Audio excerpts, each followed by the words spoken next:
Александр Александрович Калашников – один из тех людей, которые отмечены Богом, которые однажды, выбрав свою профессию, посвятили всю свою жизнь этому выбранному пути, профессии, служения архивом – это жизнь Александра Александровича. И сегодня это маститый историк-архивист с энциклопедическими знаниями, известный далеко за пределами нашей республики, человек, которого уважают не только у нас, но и все крупные ученые, историки, краеведы.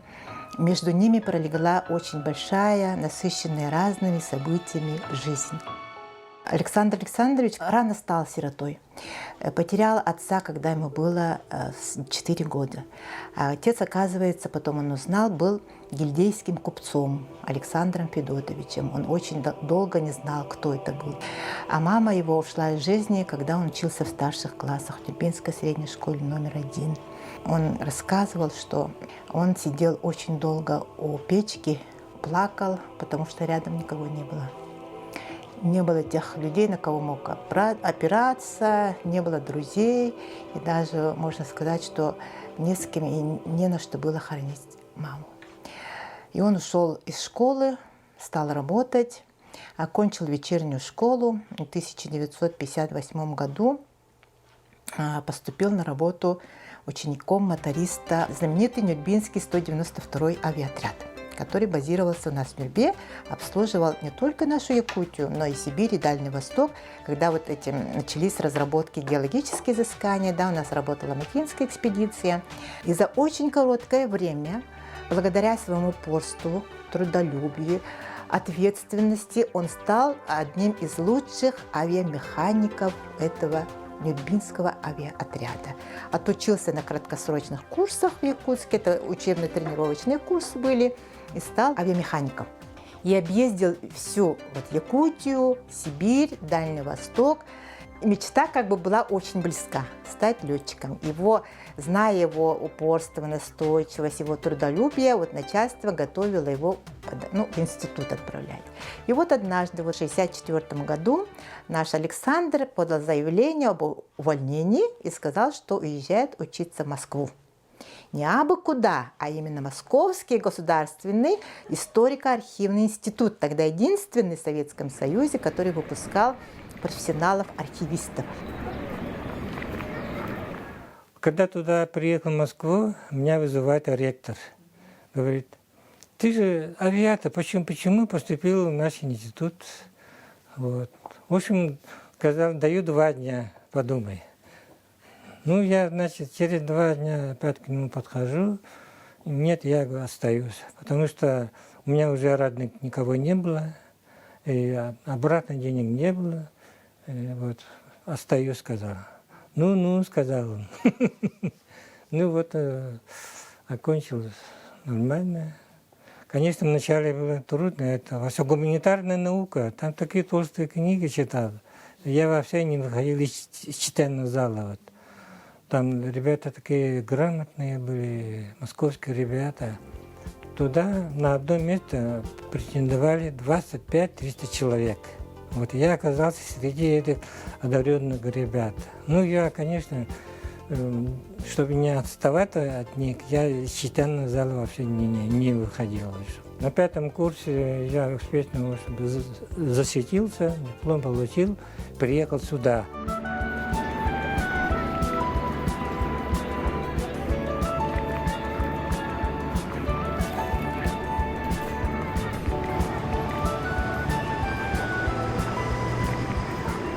Вот таким образом наш Александр Александрович выбрал не судьбу летчика, да, славного, а судьбу историка-архивиста. И он стал одним из первых такой плеяды, когорты якутских архивистов, которым посчастливилось в 60-е годы закончить вот такой знаменитый институт и приехать сюда, в родную республику, и создавать, совершенствовать, развивать архивную службу нашей Якутии.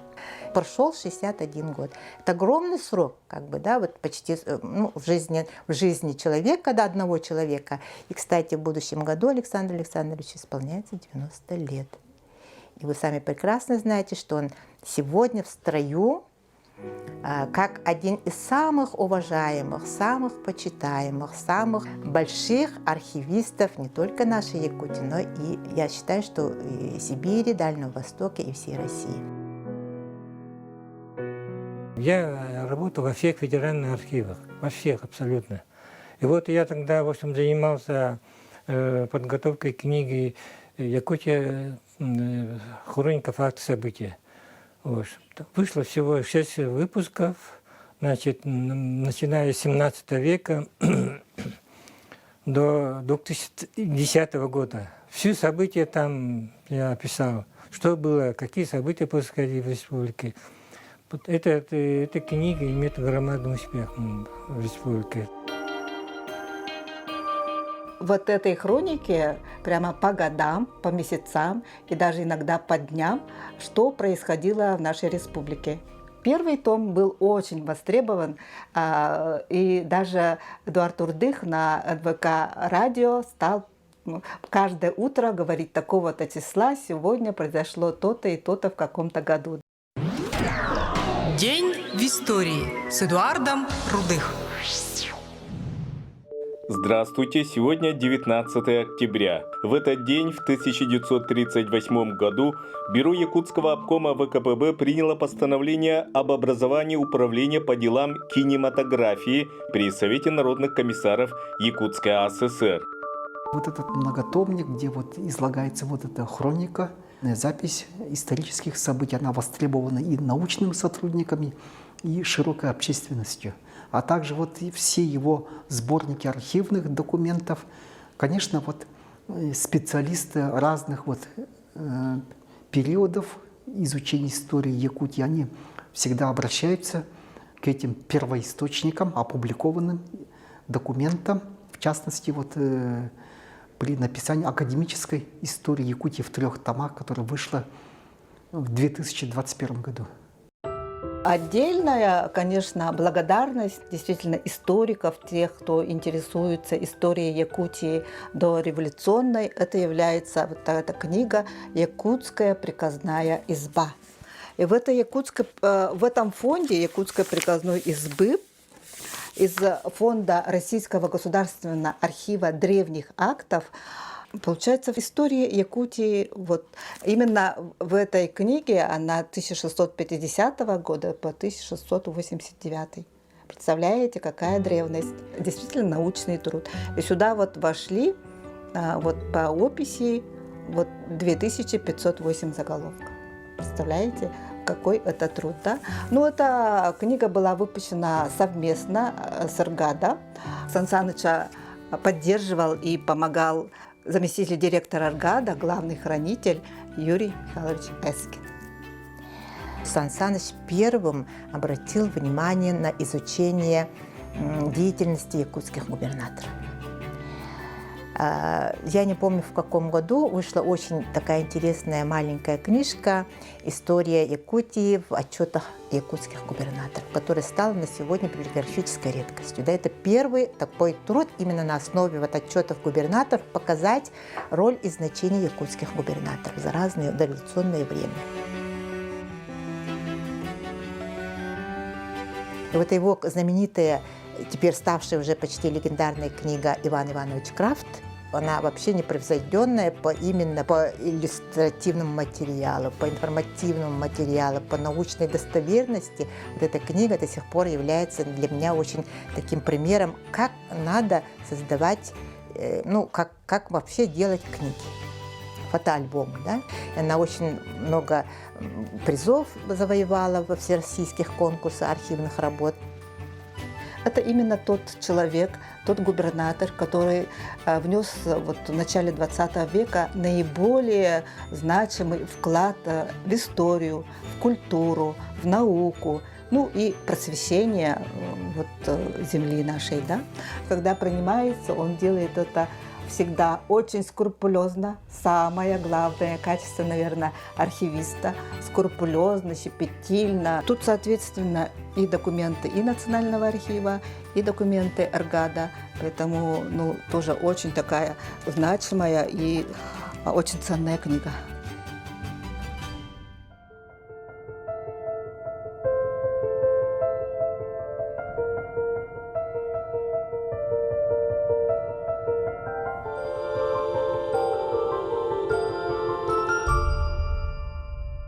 Более 20 лет, в общем, занимаюсь историей Великой Отечественной войны, участие военных якутян на фронтах Великой Отечественной войны. Каждый год выезжаю в Центральное министерство обороны конкретной темой, вот, с планом работы. Вот и результат. У меня сейчас много книг вышло, много статей опубликовано в газетах нашей республики. Издана целая серия сборников архивных документов, посвященных участию вот якутян, Якутии, вот, дело Победы. Вот эта серия, вот, якутяне в боях под Москвой, якутяне в боях в Сталинградской битве, в Курской битве, на Украине, в Крыму и так далее, против Японии. Целая серия вот книг вот издана была. Она имеет очень большое значение, потому что за счет вот этих трудов, сборников архивных документов была восстановлена добрая память жителей, представителей разных народов нашей республики Саха-Якутии, якутского народа, ну, который в свое время, на которых в свое время вот, советский период не обращался внимания. Их имена замалчивались, можно так откровенно сказать, их подвиг вот, в должной мере не оценивался в советский период. Вот, а именно благодаря его трудам вот, мы узнали много новых имен, в том числе и героев Советского Союза, вот, и орденоносцев, медалистов. Вот, все это связано с его поисковыми трудами. Вышла книга «Танковая колонна Советской Якутии». Были танки имени героя Федора Попова, был этот танк. Был танк Джулургейн Ургон-Буатур, вот, собранный на деньги нашим отцам, ветеранам. Вот это я судьбу искал, вот этих танков, да. Я нашел там дивизию, в составе которой эти танки участвовали в войне. Но, к сожалению, там этих танков я не нашел. У меня во все время не хватило. Это в армии генерала Рыбалка, там они участвовали. Они дошли до Берлина, есть сведения. Еще говорят, надо поработать в Центральном архиве Министерства обороны. В Центральном архиве хранится 18 миллионов дел. Вот. Поэтому надо вот ориентироваться, надо вот, найти именно то дело. Ну, я много думаю об этом.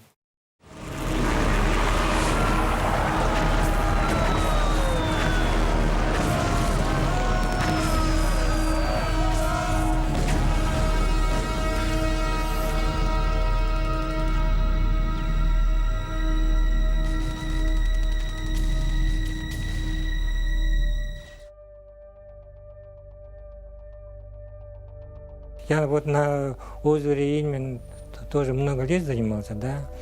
Я помог со списками, вот, когда устанавливали памятник там около озера Ильмень, дал список вместе с Михаилом Прокопьевичем. Потом дал список вот на улице Ильменская. Там я представил список на 123 человека. Я нашел подлинный документ, там черным по белому написано, что накануне вступления 19-й отдельной лыжной бригады, там было воинов якутян 300 человек. 300 человек. Я это нашел и включил в свою книгу. Я нашел вот эшелон 19-й отдельной лыжной бригады, которые прибыли в январе 1942 года вот, в московскую станцию, железнодорожную станцию. Там написано, сколько человек там прибыло. 3 эшелона прибыли. Потом они пешком дошли до озера Ильмень, знаете. Долго шли, ребята устали. Один человек, там, Ипатьев, уроженец из Алекминского района, там упал и умер от разрыва сердца своего, Ипатьев. И я потом узнал это. Но я ее включил, в этот список погибших. Когда шли на озере Ильмень, это 19-я лыжная бригада, с рассветом вдруг появились самолеты, начали бомбить страшно, да. Все, конечно, туда-сюда разбежались, там, многие погибли, под лед попали, там, тонули. Это же страшно же было. Живую я представляю эту картину. Я вот В общем, нарисовал, я сам делал схему. Вот это.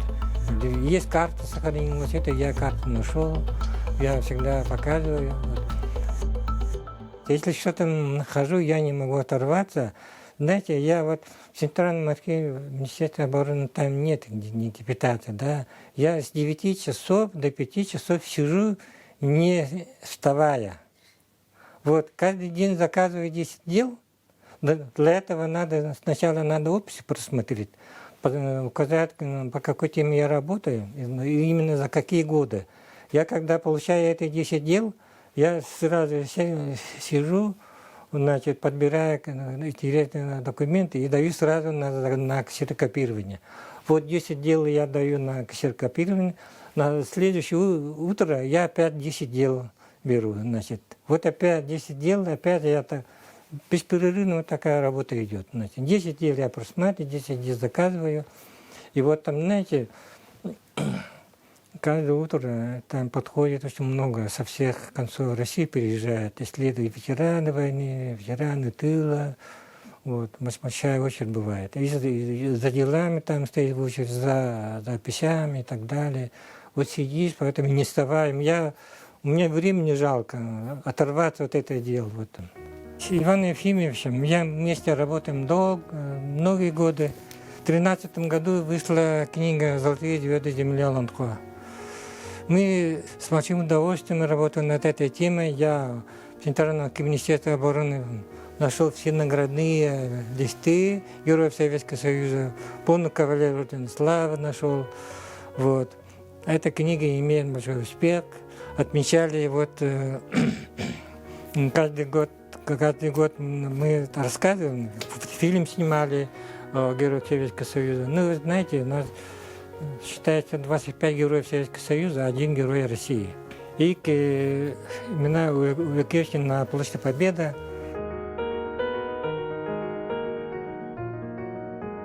Бывая в федеральной архиве в стране, я всегда нахожу какие-то новые документы, уезжаю с тяжелым сердцем.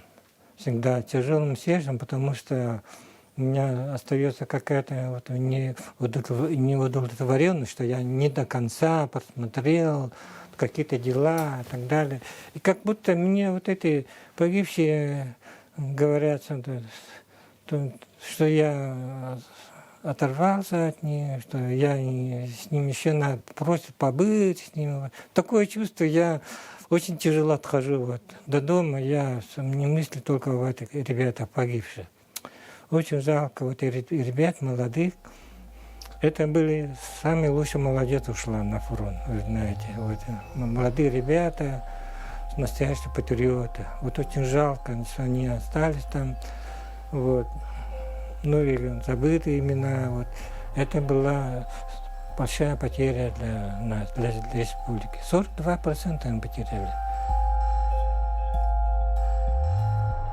Вот книга тоже вышла из Ивана Ефимовича Пиагуна, это раз Аляска, Сибирь, документы, воспоминания, фотографии.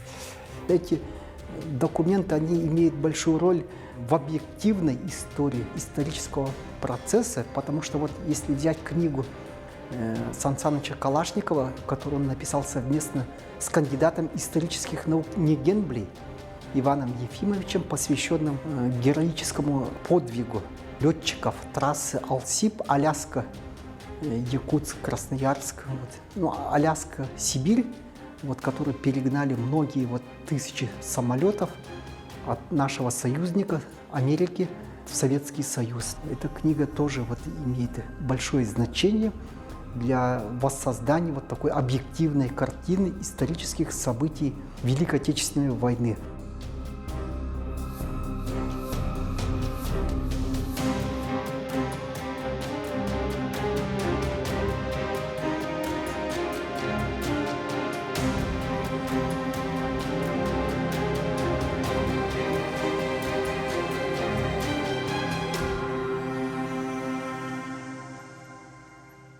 Но я с ним работаю уже как коллега, как архивист более 30 лет. Он сказал мне, говорит, у меня есть большая мечта. Я бы поработал, говорит, над книгой по истории города Якутска, как хроника, как летопись, да, как хроника Якутии. И вот мы к юбилею, очередному юбилею города, на 390-летию, мы с Сан Санычем выпустили первую часть вот этой книги, которая называется «История города Якутска. День за днем, год за годом», начиная от 1632 по 90 годы. Она не была выпущена на продажу, и она прямо разлетелась почти первые дни и гостям вот праздников, и исследователям, и архивистам мы всем направили. И теперь она, опять-таки, библиографическая редкость. И сегодня мы с Сан Санычем работаем над второй частью этой книги, уже начинаем с 90-х годов по 2020 год. И мы очень надеемся, что очередному юбилею нашего города мы выпустим вторую часть.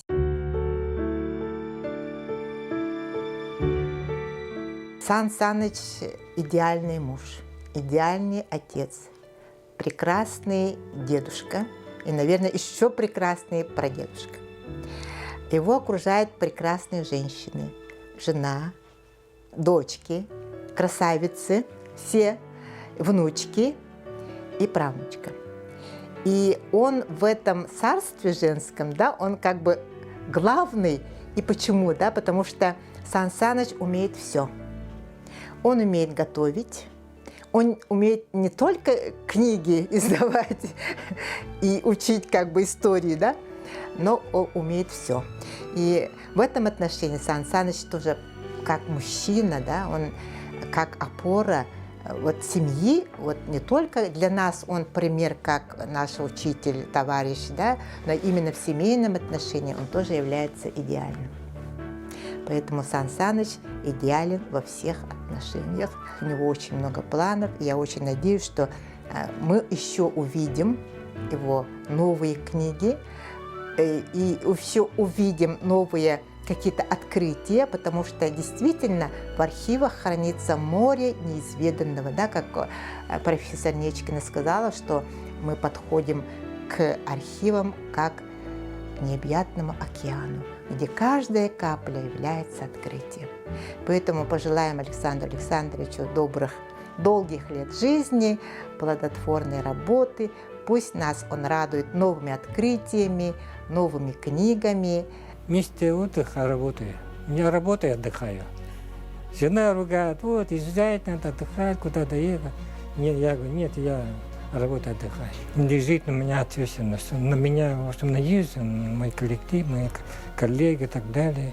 Я поэтому стараюсь оправдать их ожидания, вот, стараюсь.